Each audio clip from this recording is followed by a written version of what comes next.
Bem-vindos! Começa agora o podcast Nova Lab Polícia Federal. Eu sou Eduardo Oliveira, jornalista, e vamos debater temas relacionados à tecnologia da inovação dentro da segurança pública. Eu tenho o prazer agora de receber dois convidados. Karina de Castro Quirino, ela é subsecretária de Regulação e Ambiente de Negócio da Prefeitura do Rio de Janeiro, e também Rafael Vanderlei, ele é diretor do Laboratório de Inovação da Secretaria de Regulação e Ambiente de Negócio da Prefeitura do Rio de Janeiro. Obrigado por ter aceito o convite. Para vocês começarem, como é que foi a inovação, também um pouco do trabalho que vocês desenvolveram hoje aqui na Nova Lab, na palestra? Perfeito, muito obrigada pela oportunidade de dividir com vocês. Nós fomos convidados por conta do Sandbox Rio, que é um programa de teste de produtos, serviços e processos que o empreendedor quer testar no ambiente da cidade. Exato, a gente procura fazer um edital de chamada pública para também uma prospecção nossa para poder entender quais soluções são adequadas para a cidade. Então a gente não tem restrição temática nenhuma, a gente abre o edital e oferece para que o empreendedor possa vir com soluções de inovação. Pode ser, por exemplo, um drone delivery, pode ser uma solução voltada para a mobilidade urbana ou logística. É totalmente aberto mesmo o edital para qualquer pessoa jurídica participar. Empresa, uma associação, uma universidade, academia, de ensino. Então é bem aberto mesmo para a gente poder entender a solução inovadora que era ser testada na cidade. Né? O que isso beneficia o cidadão? Então, a gente precisa entender na cidade como que se comporta, qual é o impacto da solução inovadora de uma tecnologia em relação ao município, à própria empresa e ao cidadão. Para o cidadão, a gente precisa entender qual é a convivência dele com a solução. Uma patinete, por exemplo, o melhor caso, né, que a gente vai comentar depois aqui em seguida para o pessoal. Mas entender, por exemplo, qual é o impacto em termos de poluição, de ruído de uma solução, como que se comporta no dia a dia, na rotina de trabalho também do cidadão. É essa a ideia do Sandbox. A partir dos dados, a gente poder entender e avaliar se melhora a regulação que se dá para aquela tecnologia, né, ou precisa readequar de alguma forma a legislação, né? Enfim, até a parte também de decreto, regulamentação. E tem uma peculiaridade, porque a inovação, por si só, ela gera uma simetria de informação. A gente não conhece, a gente não sabe. Só quem conhece bem a inovação é quem constrói a própria inovação. Então, é importante a gente traduzir essa inovação não só para nós, poder público, para a gente entender o que é essa inovação, mas para o cidadão. Imagina você, uma senhora, andando numa calçada e ela se depara com um patinete elétrico de 40 quilos que ela não sabe se vai atropelar ela ou não. E brincadeira à parte, isso é da convivência da zona urbana, né? Isso preocupa, porque a gente fica brincando, no Rio de Janeiro a gente tem a Lagoa Rodrigo de Freitas, e outro dia a gente viu uma inovação e a gente ficou assim, imagina só se uma das pessoas ricas da lagoa decide usar um jetpack, que ele fica pulando a propulsão na lagoa. A gente precisa de uma tradução pública para o cidadão, o que é essa inovação e como isso impacta a vida dele, para que ele não tenha medo e para que ele possa usar da melhor forma possível para obter uma melhor qualidade de vida. Seria um entendimento do processo também, né? Também, e principalmente o Sandbox Rio, para além de testar produtos, serviços que vêm dos empreendedores, que vêm do privado, a gente tem uma missão de comunicar.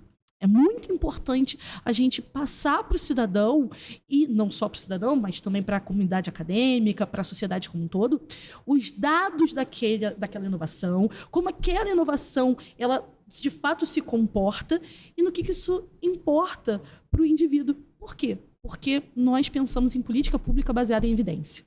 Evidência só se faz com dado. Tomada de decisão pública, o melhor que seja, é a tomada com base em dado.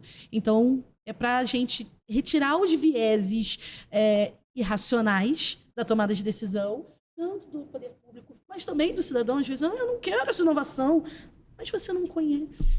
E o desconhecido, de fato, dá medo. Então, a gente tenta superar isso. E como que começou? Quando que começou? Como começou esse trabalho de vocês? E para complementar, né, é importante também lembrar sobre o pioneirismo, né? Sempre tem aquele first mover, né? A pessoa, first rider, que a gente chama no direito regulatório. É aquele que chega primeiro com uma solução. Então, eletroposto, tem poucas empresas que trabalham com recarga de carro elétrico. Então, a gente precisa entender se você vai aplicar a mesma regulação de posto de combustível também para eletroposto.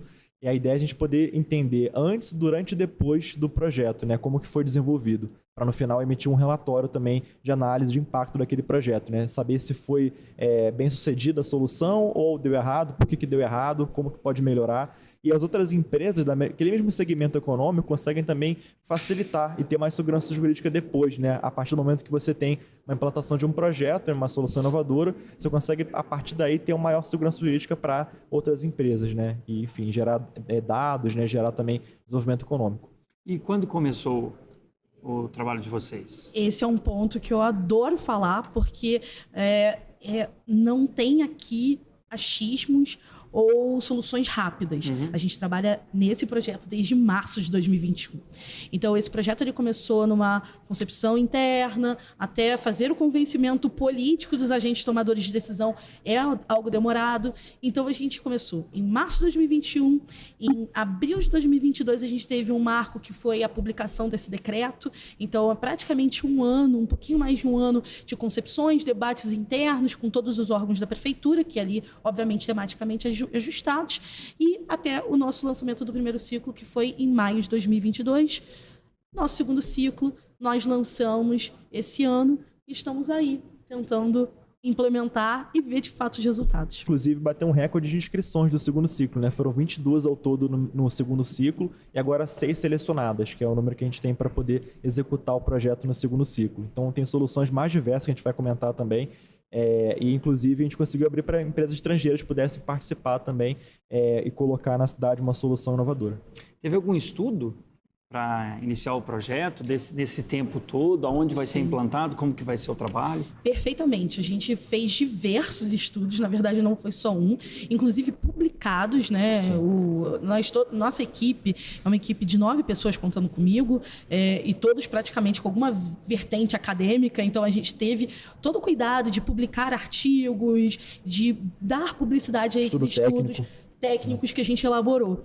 Nós fizemos estudos que vão desde revisão de literatura a compreensão e entendimentos sobre recortes temáticos, adequação de número de custo regulatório, adequação de número de empresas que nós seríamos capazes de lidar e tudo mais.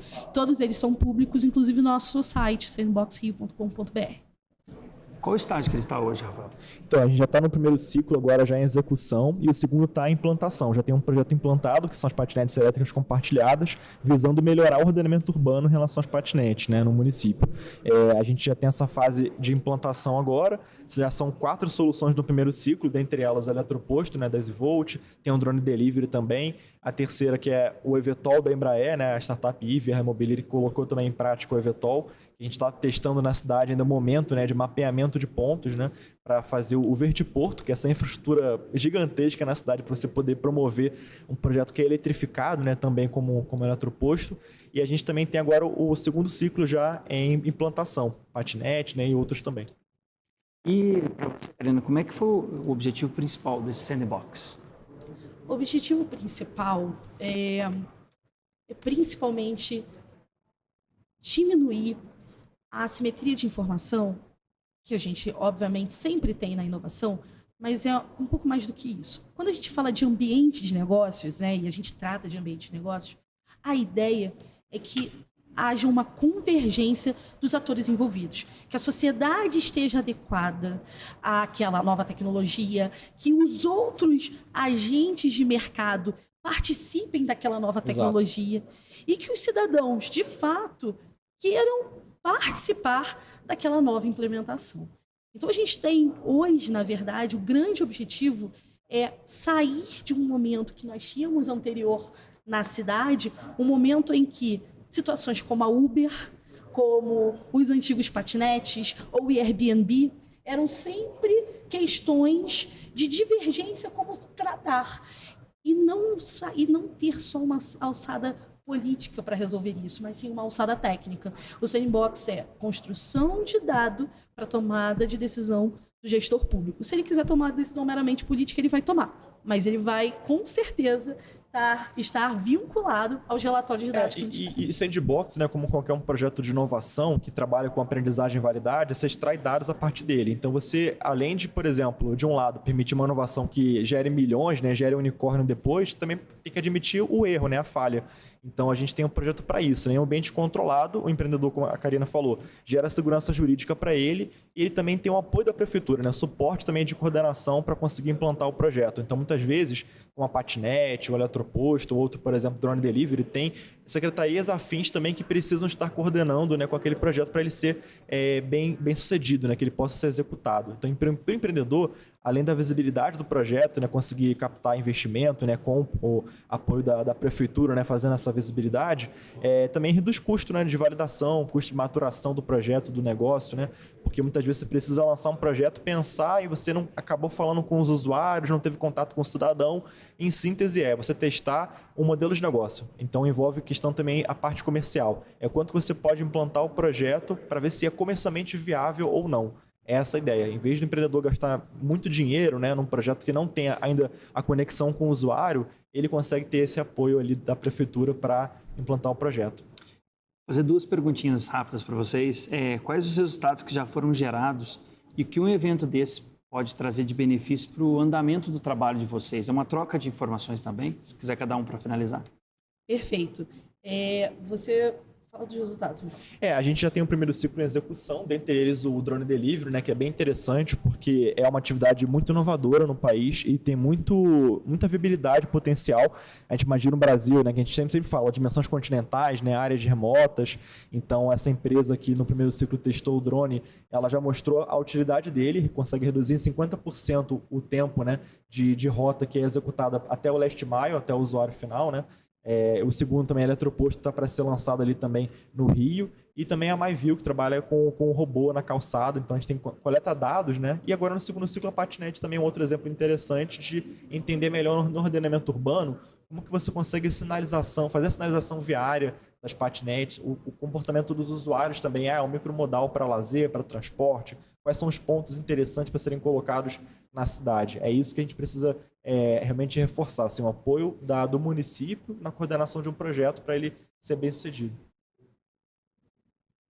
Eu acho que eu preferi responder a segunda, porque esse é um tema que tem hoje no Brasil tido muita ressonância.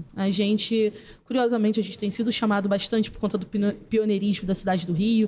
O Tribunal de Contas da União lançou um relatório no final do ano passado sobre sandboxes regulatórios. O nosso foi considerado a melhor governança jurídica do país, replicado por outros municípios, pelo menos mais 4 municípios, replicando literalmente o nosso decreto. Então, a gente acaba vivendo um pouco esse pioneirismo desse trabalho e precisando comunicar. Por quê? Porque nós vivemos de comunicar falhas e acertos. Então, vir para um evento como esse, trabalhar com uma instituição como essa, faz a possibilidade de nós construirmos pontes para discutir falhas e como solucionar essas falhas e como entregar o melhor resultado para o cidadão.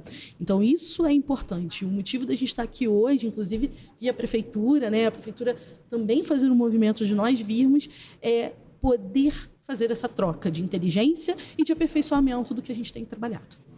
Muito obrigado ao Rafael e também à Karina, que dentro do nosso podcast Nova Lab da Polícia Federal, eles trouxeram conhecimentos dentro da área que eles estão atuando no momento.